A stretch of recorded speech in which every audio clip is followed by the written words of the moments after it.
If you learn HTML, then you learn CSS, and from there you learn JavaScript. In 3 months, you go fit work as web designer and earn between 100,000 to 300,000 naira every month. If you learn React or Angular or Svelte, in 6 months, you go fit work as front-end developer and earn between 250,000 to 700,000 naira every month.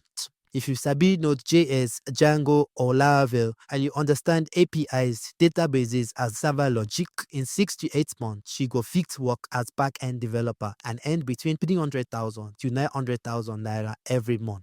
If you learn Python, Excel, and SQL, in 4 to 6 months, you go fit work as data analyst and earn between 200,000 to 600,000 naira every month.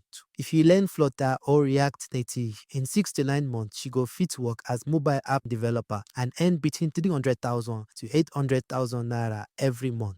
If you sabi both front-end, React, HTML, CSS, and JavaScript, and you also sabi back-end, in 1 year, you fit work as full-stack developer and earn between 500,000 to 1.2 million naira every month. If you learn Python and you learn machine learning and you learn convolutional neural networks, in 2 years, you could fit work as machine learning engineer and earn between 500,000 to 1.5 million every month.